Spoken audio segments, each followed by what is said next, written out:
The Art of Being Alone. Why Highly Successful People Embrace Solitude. Written by Ronnie Rowland. Published by Growth Literacy Lounge. Learn to be alone. Not lonely, just alone.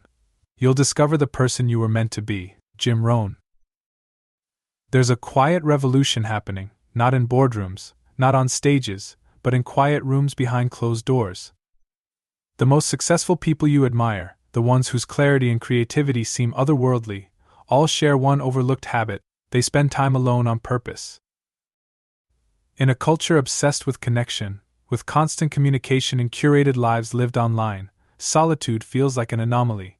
We glorify hustle. We reward visibility. We mistake busyness for meaning.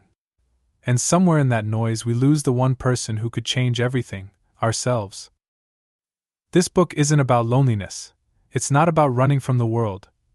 It's about learning how to step back just long enough to see more clearly, think more freely, and return to life with greater power.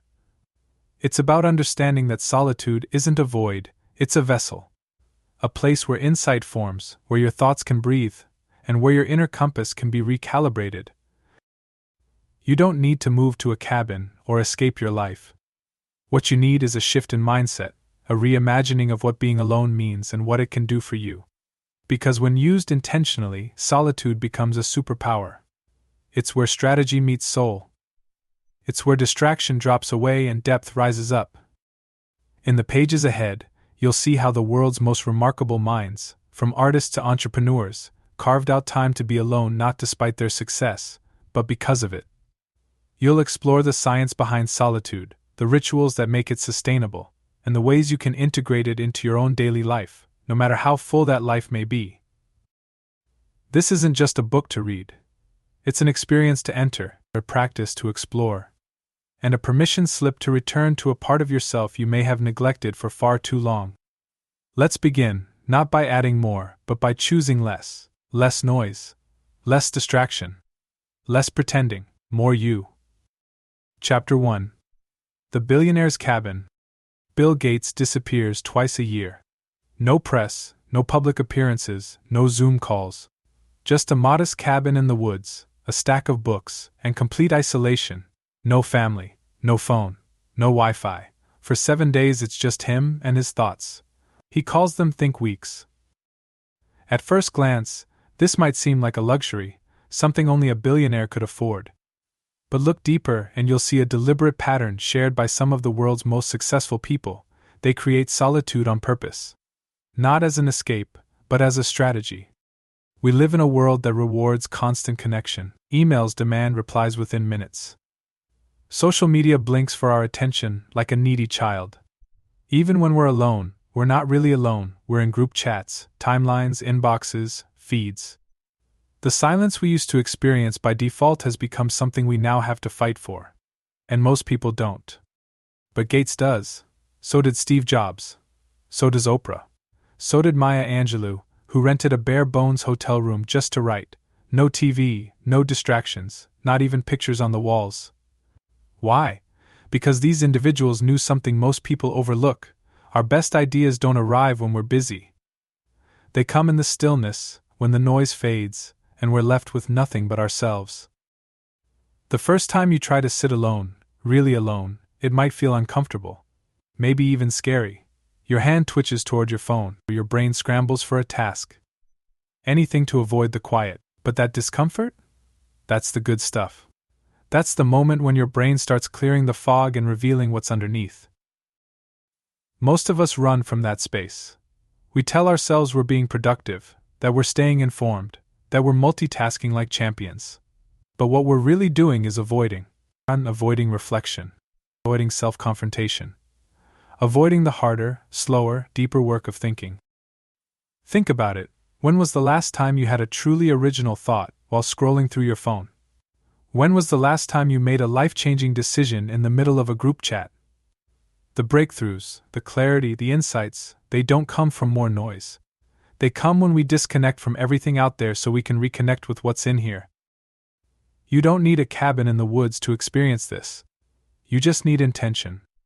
It can be a quiet morning before the world wakes up, a walk without headphones, a blank page and a pen. What matters isn't the setting, It's the choice to be alone with yourself. No filters, no distractions, just you. The most successful people don't fear solitude, they trust it. They know that the best decisions, the biggest ideas, and the deepest growth all begin in that space where no one else is watching, and nothing else is pulling. They understand that if you want to lead others, create meaning, or simply live with clarity, you first have to face yourself. So the next time you feel the itch to check your phone during a quiet moment, pause. Don't reach, don't scroll, just sit. Let the discomfort wash over you. Wait, and then, start listening. That space you were about to fill? That's the place where your next big idea might be waiting. Welcome to Solitude. You've just taken the first step into your own Think Week. Chapter 2. The Science of Stillness. We tend to think of solitude as a spiritual experience, something poets and monks talk about in hushed tones. But science tells a different story, one filled with data, brain scans, and behavioral studies. It turns out, being alone isn't just good for the soul, it's good for your brain. In a study published in Personality and Social Psychology Review, researchers found that solitude, when chosen voluntarily, boosts creativity, improves emotional regulation, and strengthens problem-solving skills. They weren't talking about weeks of isolation or living off the grid. They were talking about moments of deliberate stillness, the kind anyone can build into their daily life. It's not about the duration. It's about the intention. Your brain is constantly filtering information. Every sound, every ping, every piece of content takes up space in your cognitive bandwidth. When that bandwidth is full, there's no room for the deeper, more meaningful processing that leads to insight. Solitude acts like a mental decluttering. It creates space. And in that space, your mind starts connecting dots it couldn't see before. Neuroscientists have found that when we're alone, and not focused on any external task, the brain switches into what's called the default mode network. This is where reflection happens. It's where we review past experiences, imagine future scenarios, and make sense of who we are. It's where creativity simmers and self-awareness takes shape. But here's the twist: many of us avoid this state, not because it's useless, but because it's uncomfortable. When the external noise fades, the internal noise turns up. We're left with thoughts we've been ignoring, questions we've been avoiding, emotions we've been suppressing, and yet, it's in that very space that growth begins.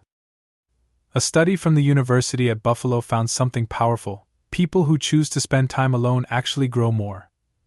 They're more self-reflective, more grounded, and more likely to experience personal development than those who feel isolated or avoid being alone altogether. The difference. Choice. When solitude is intentional, it becomes a tool. When it's not, it starts to feel like a weight you didn't ask to carry. That distinction matters.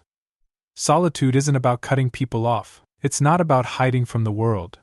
It's about stepping away just long enough to return with clarity. You're not retreating, you're recalibrating. Imagine your brain like a snow globe. When you're constantly stimulated, the thoughts inside are shaken, swirling, chaotic. But when you set the globe down, when you give it stillness, the flakes settle, and you can finally see clearly. That's what solitude does. It doesn't erase your thoughts, it just lets them land. Stillness also impacts emotional regulation. One study from the University of Virginia found that people who spent just 15 minutes alone, without phones or distractions, could experience reduced stress and greater emotional balance. 15 minutes. That's less time than it takes to scroll through a few social media stories. You might think you don't have time to be alone. But the truth is, you can't afford not to be. Just like your body needs sleep to recover, your mind needs solitude to restore itself. It needs silence to sort through the noise. It needs pause to process. This isn't luxury, it's maintenance. When we see solitude as weakness or isolation, we misunderstand its power. Solitude is where your subconscious does its best work. It's where your emotions are digested. It's where your creativity breathes. And most importantly, it's where your truest self has the space to speak up. Science confirms what ancient wisdom always hinted at. Stillness is not a break from progress, it's the birthplace of it. So don't just believe in solitude, understand it. Embrace it. And let your brain do what it was designed to do in the quiet, grow. Chapter 3. Solitude versus loneliness. There's a fine line between solitude and loneliness, and many people confuse the two. On the surface, they can look the same, just you by yourself, no one around, but the emotional experience underneath couldn't be more different. One feels empowering. The other feels empty. Loneliness is what happens when you want connection and can't find it. It's the ache of absence, the sense that you're separate and forgotten. It can happen in a crowd or on a stage. You can feel lonely in a relationship, in a workplace, even in a group chat. It's not about being physically alone, it's about being emotionally unseen. Solitude is the opposite. It's chosen. It's intentional. It's when you create space to be with yourself on purpose. There's no ache in it, no void to be filled. In fact, solitude often feels like fullness, the kind that comes from clarity, calm, and alignment. You're not cut off from the world. You're just temporarily stepping away from it to hear your own voice more clearly. This distinction matters, because many people avoid solitude for fear of feeling lonely. They keep the TV on in the background, they scroll through social media during lunch, they fill every quiet moment with noise. It's not always because they're curious or entertained. Sometimes, it's because they're afraid of what they might feel if things got too quiet. But that fear isn't a signal to run. It's a signal to pay attention. Loneliness is real, and yes, sometimes solitude can stir it up. But it's in facing that discomfort, not avoiding it, that we begin to heal it. When you sit with yourself long enough, you start to understand what you're really missing. Sometimes it's connection with others, but more often, it's connection with yourself. Studies show that people who choose to spend time alone tend to have better emotional regulation and stronger self-awareness. But people who are forced into isolation, without support or community, are more likely to feel depressed or anxious. That's why context is everything. Solitude isn't about pulling away from people entirely. It's about balancing your inner and outer worlds. You step into solitude not to escape connection, but to deepen it. When you know how to be alone, you show up differently in relationships. You don't need others to complete you. You want them because you're already whole. You're not desperate for validation, because you've learned how to validate yourself. You become a better listener, a more grounded friend, a more present partner. You stop talking just to fill space. You start speaking from a place of self-understanding. Ironically, the people who are most comfortable being alone often have the richest relationships. Why? Because they're not using others as a distraction. They've done the work of knowing themselves. They bring presence instead of pressure. Their connection is based on truth, not neediness. And that's the kind of connection that lasts. If solitude makes you feel sad or restless, don't judge that. Get curious about it. Ask yourself what the feeling is trying to teach you. Maybe it's pointing you toward a relationship that needs healing. Maybe it's reminding you to reach out and connect. Or maybe, just maybe, it's inviting you to finally turn inward and meet the person you spend every second of your life with, yourself. Solitude and loneliness may share the same setting, but they live in completely different emotional neighborhoods. One drains you. The other fills you. One makes you feel less seen. The other helps you see yourself. And the difference isn't in your surroundings, it's in your intention. Solitude, when chosen, is not about being without others. It's about finally being with yourself. Chapter 4. Digital Detox. You reach for your phone without thinking. It's the first thing you touch in the morning and the last thing you glance at before bed. Somewhere along the way, scrolling became a reflex. The average person taps their phone over 2,600 times a day. That's not connection, that's compulsion. The digital world is designed to be addictive. Every notification, every swipe, every red bubble is crafted to hijack your attention. Apps compete for your time like carnival barkers shouting over each other. And in the middle of it all is your brain, overwhelmed and overstimulated, trying to make sense of a world that never stops talking. Solitude doesn't stand a chance in that kind of noise. Not because it isn't available, but because we've forgotten how to be still. Even when we're technically alone, we're never truly alone. We have a portal in our pocket that can distract us at any moment. Silence has become something we have to schedule. But here's the truth most people miss: your mind needs quiet. It's not a luxury, it's a biological necessity. Just like your muscles need rest after exercise, your brain needs space to process, to reflect, to imagine. And constant digital input blocks that process. You can't hear your thoughts when they're buried under other people's opinions. The first step in reclaiming solitude is reclaiming your attention. That doesn't mean deleting every app or throwing your phone in a drawer. It means noticing when you're reaching for it out of habit. It means creating small moments of tech-free stillness throughout your day. It means pausing before reacting. Start with something simple. Don't check your phone for the first 10 minutes after waking up. Use that time to stretch, journal, or just sit with your coffee in silence. Notice what thoughts come up when you're not being fed someone else's agenda. Then, at night, shut down your screens an hour before bed. Let your brain land. Let your nervous system reset. Create digital boundaries the same way you'd create personal ones. Turn off non-essential notifications. Delete apps you haven't used in weeks. Move the most distracting icons off your home screen. Set your phone to grayscale. These are small changes, but they interrupt the default cycle of compulsive checking. They create room for awareness to slip back in. It might feel uncomfortable at first. You'll feel the urge to reach. You'll hear phantom buzzes that aren't there. That's withdrawal. It's your brain detoxing from noise. And on the other side of that discomfort? A kind of clarity you may have forgotten even existed. This isn't about becoming a Luddite or rejecting technology. It's about using your tools instead of letting them use you. It's about remembering that just because something is urgent doesn't mean it's important. It's about protecting your inner world from the clutter of the outer one. When you create mental space, ideas begin to flow again. You start noticing things, your breath, your surroundings, your own thoughts. You reconnect with curiosity. You get back in touch with yourself. And from that place, solitude becomes not just possible, but deeply rewarding. We weren't built for constant input. Our brains evolved in silence, in nature, in long stretches of reflection. We're not meant to live in the noise. We're meant to visit it, then return. Solitude isn't found by escaping to a mountain. It's found by turning down the volume. The next time you feel the itch to reach for your phone, pause, breathe, ask yourself if you really need it, or if what you really need is space, then give yourself that gift. Chapter 5. Oprah's Mornings and Einstein's Walks. Oprah Winfrey begins each morning in stillness. No meetings, no phone, just quiet. She lights a candle, sits with her thoughts, and grounds herself before the noise of the world can creep in. It's not about luxury, it's about intention. Her mornings are a daily return to center, a ritual that fuels her ability to lead with clarity and purpose.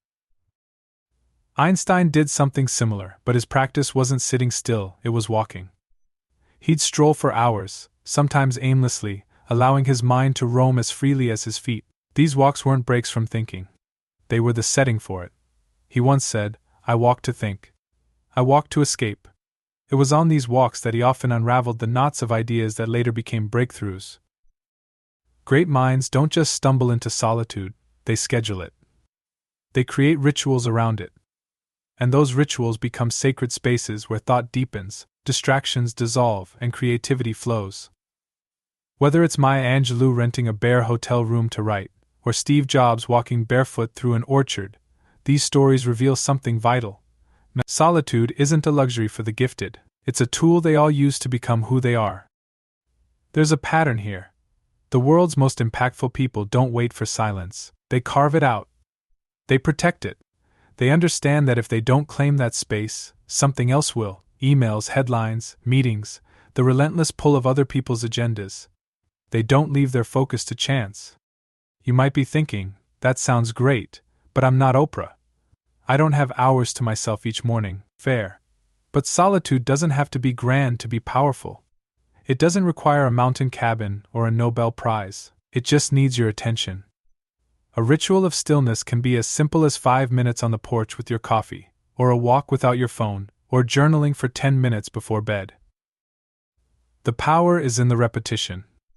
When you show up to your solitude practice regularly, something shifts. You stop seeing silence as empty. You start seeing it as fertile. The same way your body strengthens through daily movement, your mind strengthens through daily quiet. Over time, those small pockets of solitude add up to something substantial, a deeper sense of self, a clearer way of thinking, a steadier way of moving through the world. These rituals also signal something to your subconscious, that your inner world matters, that your ideas are worth listening to, that your energy is worth protecting. The outside world doesn't always send those messages, but solitude does. It reminds you that you are not just a responder to life's demands. You are a creator, a thinker, a full human being beneath the roles you play. We often assume that being alone means we're doing nothing, but the people we admire most know better. Solitude is where the invisible work happens. It's where vision forms, direction clarifies, and values get sorted out. It's not a break from life. It's where life is processed. So take a cue from Oprah. Take a walk like Einstein. Start small. Choose a time and place that's yours, even if it's just for a few minutes. Protect it like it matters, because it does. It's not about copying their routines. It's about honoring the same principle, that silence is sacred, and that your best self doesn't shout. It speaks softly, and only when you make the space to hear it. Chapter 6. Your inner voice.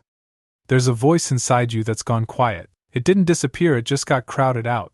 Over time, the endless stream of input took over: the news, the opinions, the algorithms, the advice, the updates. We scroll not just out of habit, but as a way to drown out the sound of ourselves. The irony is, that voice we're avoiding is often the one we need to hear most. Your inner voice is different from your thoughts. Thoughts come and go. They can be reactive, scattered, noisy. But your inner voice is steady. It doesn't yell, it nudges. It's the knowing that speaks in quiet moments when you're not distracted or performing. And it's only in solitude that it gets the space to be heard. When you spend enough time alone, without music, without scrolling, without filling the gaps, something starts to happen.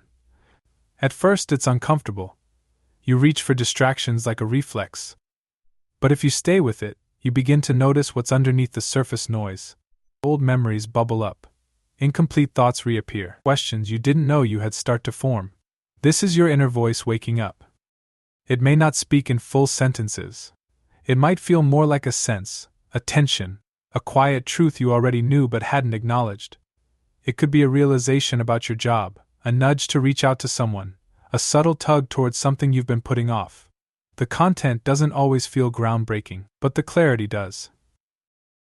The problem is, most of us aren't trained to listen inward. We're trained to consume, to compare, to broadcast. We're so used to reacting that reflection feels foreign, but listening to your inner voice isn't some mystical skill. It's a muscle. And solitude is how you strengthen it. People often say they feel lost, directionless, unsure what to do next. And yet, they rarely spend intentional time alone. They ask everyone else what to do. They Google. They scroll for inspiration. They poll their friends. But they don't sit in silence and ask themselves. They don't make room for the wisdom already inside them. Your inner voice isn't infallible.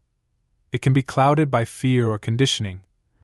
But it's also your most direct access point to intuition, to honesty, to alignment. It tells you when something feels off, even if you can't explain why. It reminds you of what matters when you've forgotten. It points you back toward your center when the world has pulled you away. You don't need to chase some grand epiphany. You just need to listen a little longer. Instead of checking your phone while waiting in line, just stand. Instead of turning on a podcast the second you start walking, walk in silence.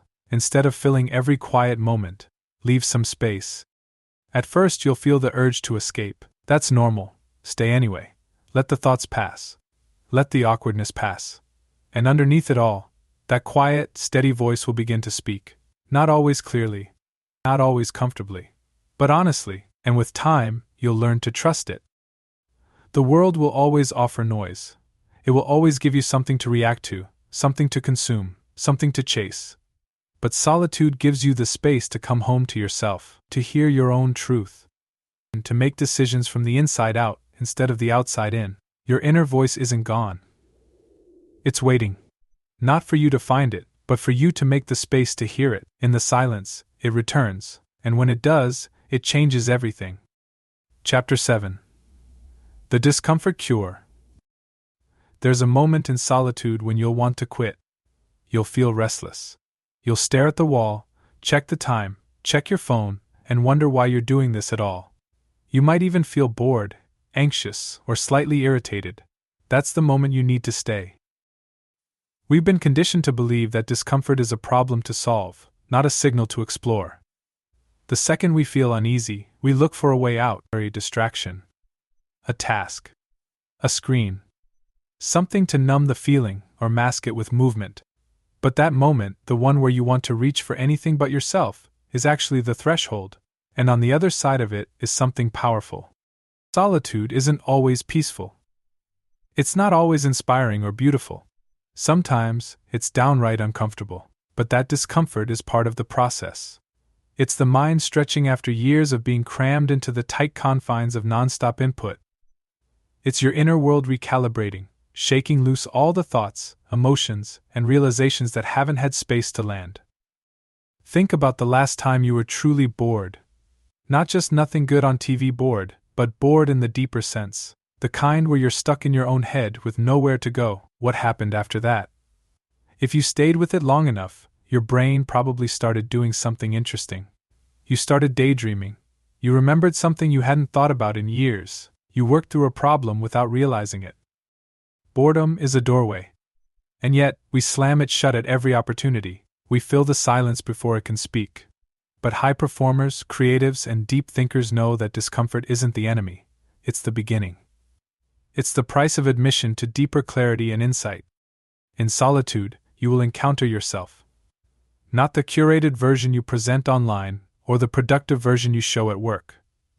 The real you. The one who has fears, regrets, hopes, dreams, contradictions. Sitting with that version can be unsettling, but it can also be liberating. Because once you face what's there, you stop running. And when you stop running, you start seeing. Our culture is allergic to stillness. We measure worth by output, minutes by meetings, and silence by awkwardness. But the truth is, boredom isn't a flaw in the system, it's a feature. It slows you down enough to notice what actually matters. It opens the door to thoughts that don't shout.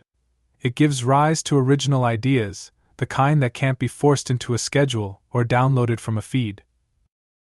There's a reason many breakthrough ideas arrive in the shower, on long walks, or in the quiet before sleep. It's not because those settings are magical, it's because they're distraction-free.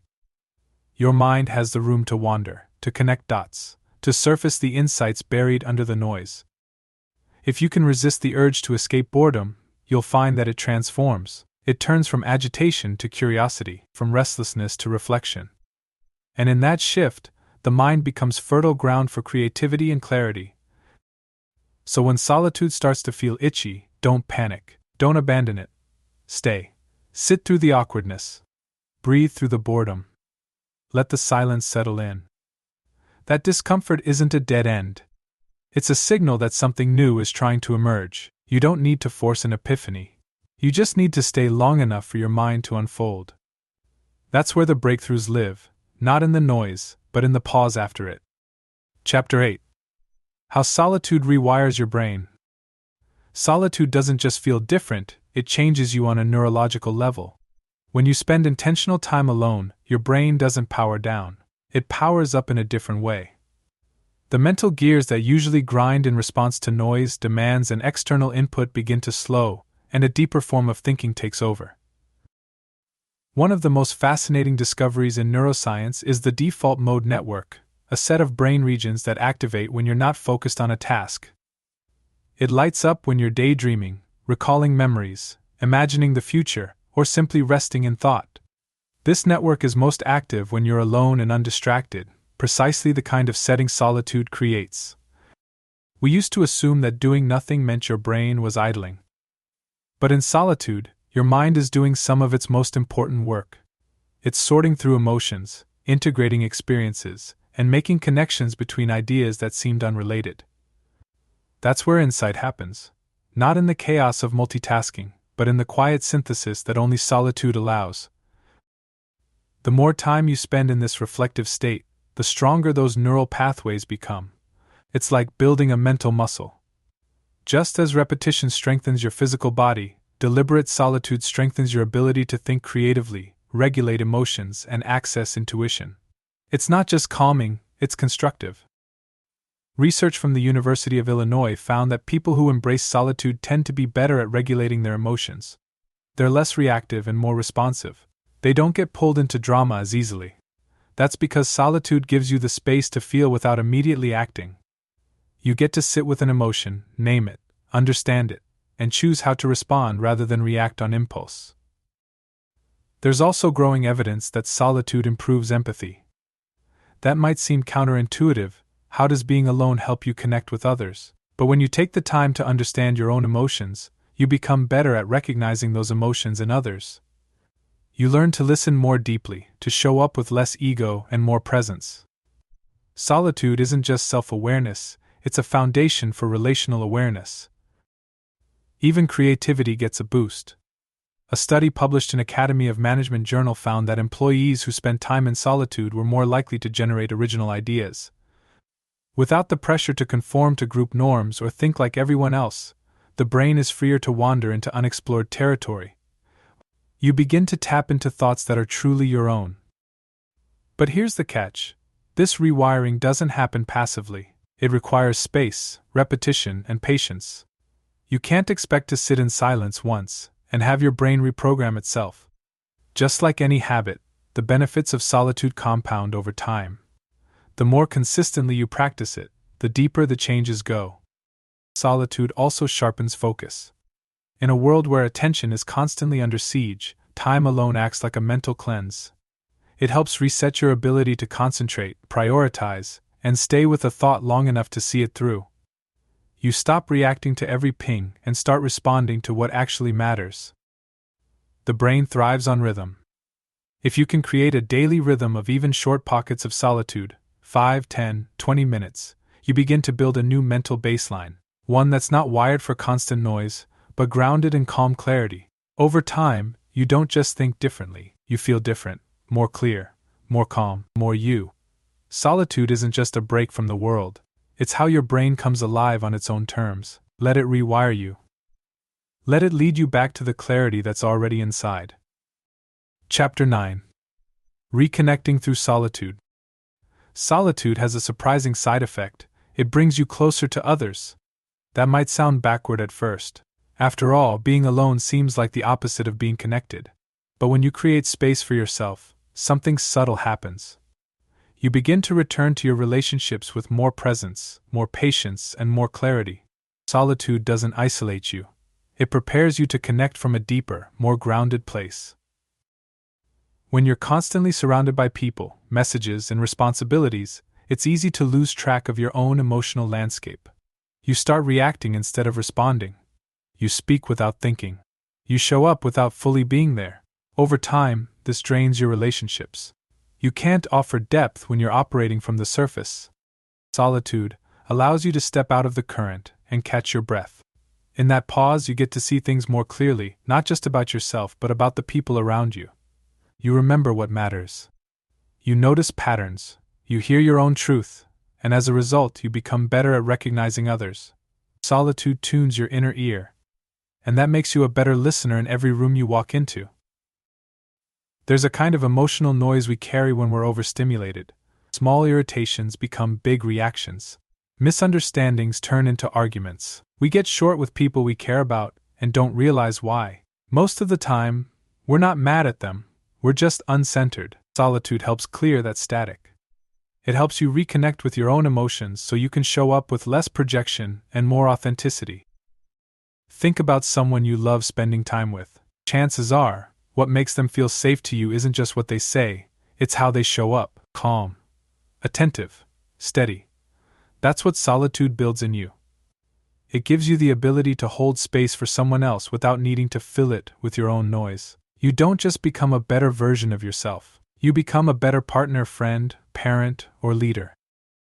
There's also something powerful about having a sense of identity that's not dependent on other people. When you know who you are in silence, you stop needing constant reassurance from others. You stop shaping yourself to fit in or be liked. You start showing up more honestly, and ironically, that honesty draws people in. True connection begins when we drop the masks. Solitude helps you remember who you are beneath them. Even conflict changes when you've had time to reflect. Instead of reacting from ego, you respond from understanding. Instead of escalating, you pause, you consider. You ask better questions. You speak with more intention. The quiet you practice alone shows up in how you relate to others. It slows things down just enough for empathy to get in the door. Solitude also makes room for appreciation. When you've spent time with your own thoughts, the presence of someone else can feel like a gift rather than a distraction. You're not just filling silence, you're choosing connection. That shift changes the quality of your relationships. They become less about habit and more about intention. The people who are most connected to others are often the ones who've spent the most time connecting with themselves. They don't fear being alone, which means they don't cling out of desperation. They don't need constant affirmation, which frees them to give more freely. Solitude isn't a wall between you and others, it's the doorway back to them, walked with more grace. So take the time to be alone, not to withdraw, but to recharge. Let solitude reset your emotional rhythm, then come back to your people. Not from obligation, but from overflow. Chapter 10. Building your solitude practice. Solitude isn't something you stumble into, it's something you build. Like any meaningful practice, it doesn't require perfection, just consistency. You don't need a mountain cabin or a week off the grid. What you need is space, not a lot of it, just enough to breathe, to listen, to return to yourself. We often think we don't have time to be alone. The day moves fast, filled with obligations, distractions, and noise. But the truth is, you don't need hours, you need moments. 5 minutes here, 10 minutes there. A small ritual that you return to not because it's convenient, but because it matters. Start where you are. Maybe your solitude begins in the morning, before the house wakes up. Maybe it's during a lunch break, sitting outside without your phone. Maybe it's in the car, engine off, just breathing before walking into your next obligation. These small pauses can become sacred. Not because they're long, but because they're yours. The key is intentionality. Solitude doesn't happen automatically, it has to be claimed. You have to carve out the space, and then protect it. You have to say, "This time is mine," even if it's only for a few minutes. And you have to show up for it, again and again, even when it feels like nothing is happening. At first your mind will resist. You'll want to reach for your phone. You'll think of tasks you haven't finished. You'll feel the pull of productivity. That's okay. The work of solitude is in staying, sitting through the itch. Letting your thoughts settle, waiting for the stillness to arrive, not forcing it to come. Try starting with a daily practice. It could be as simple as sitting in silence for 5 minutes. Set a timer if you need to. No distractions, no goals, just stillness. Over time you might journal after those moments, or take a short walk without headphones, or breathe deeply and notice what comes up. You're not trying to achieve anything. You're practicing presence. The beauty of solitude is that it grows with you. What starts as a few minutes can become longer stretches. What begins as effort eventually becomes something you crave. It's like building a fire. At first you're just collecting twigs and striking the match, but eventually, the flame catches. And once it's burning, it gives back more than you put in. You'll start to notice the difference in how you move through the day. You'll become less reactive, more thoughtful, less scattered, more grounded. You won't be so quick to fill every pause. You'll carry a little more silence with you, even in noisy places, and others will feel that shift too. Your presence will carry a stillness that invites people to exhale. A solitude practice isn't about checking out. It's about checking in. It's about listening before speaking, pausing before reacting, returning before moving forward. It's how you stay tethered to yourself in a world that pulls in 100 directions. It's how you build clarity in the middle of chaos. You don't have to do it perfectly. You just have to begin. Find a small window in your day and step into it. Turn down the noise. Let the silence in. Then do it again tomorrow. And the day after that. Not because you should, but because something in you feels better when you do. Solitude isn't a place you visit once. It's a relationship you build. Quietly, slowly, intentionally. And over time, it becomes not just something you practice, but something you trust. Chapter 11. From chaos to clarity. Life doesn't pause when you feel overwhelmed. The world keeps moving. Deadlines keep approaching. First decisions keep stacking up. And in that pressure, it's easy to make choices from urgency instead of clarity. You react.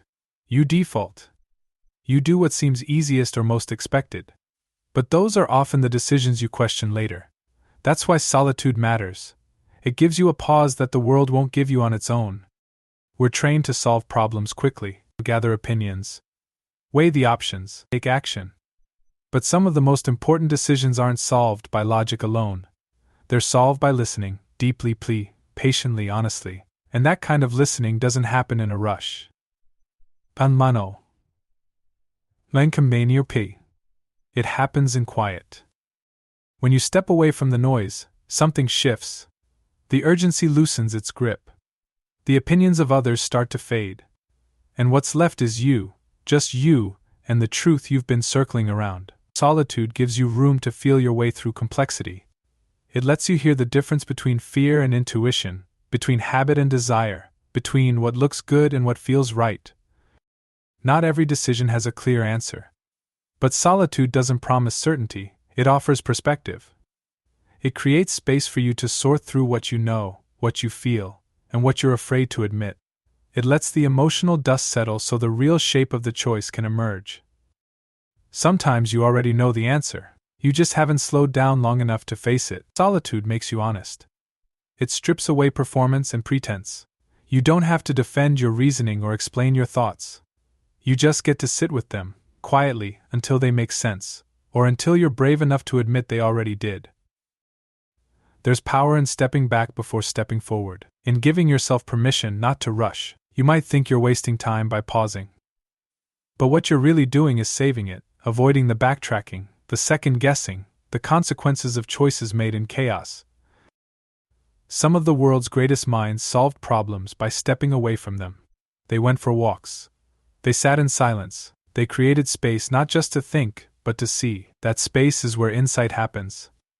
It's where wisdom surfaces, not because you forced it, but because you allowed it. You don't need a weekend retreat to make this work, you need intention. Before your next big decision, carve out an hour, sit somewhere quiet. Leave your phone behind. Bring a notebook if you want, or just close your eyes and breathe. Let your thoughts wander. Don't try to figure it out, just listen. And if an answer comes, it will come from a deeper place. If it doesn't, that's okay too. Sometimes clarity arrives in layers. Solitude doesn't guarantee easy answers. But it does something better, it helps you make aligned choices. Choices that come from who you are, not who you're trying to impress. Choices that feel steady, even if they're hard. Choices you can live with, because they're yours. In a world that rushes you to decide, solitude invites you to reflect, ask better questions, to trust your own process. It reminds you that clarity is not always immediate, but it is always possible, if you're willing to wait for it. So when the pressure builds and the options blur, step back and make space. Sit with the chaos until it quiets. That's where clarity begins, not with a quick fix, but with a quiet return to yourself. Chapter 12. The still place within. There's a moment in solitude when something clicks. The noise fades, your breath steadies, and for the first time in a long time, you feel like you've come home. Nothing dramatic happens. There's no fireworks, no revelation. Just a quiet recognition of yourself, the version of you that exists beneath the noise, the roles, the expectations. That's the still place within. You don't find it by chasing. You find it by stopping.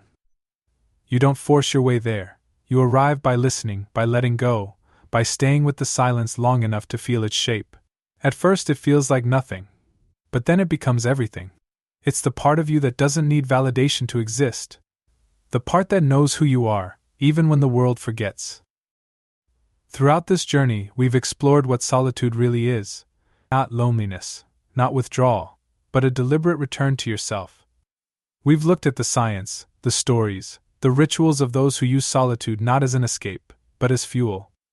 And now, at the end, the invitation is simple. Build a relationship with that still place within, and keep returning to it. Because life won't stop being loud. There will always be more to do, more to manage, more voices trying to shape your path. But when you carry solitude with you, you don't need to retreat every time the world gets overwhelming. You can close your eyes for a breath, ground yourself for a moment, and remember what matters. You bring the quiet with you. This is the real art of being alone. It's not about isolation. It's about integration. You learn to be with yourself so that you can be more fully with others. You get honest in silence so you can be authentic in conversation. You make decisions from clarity so you don't carry regret. You lead your life from within instead of chasing something outside.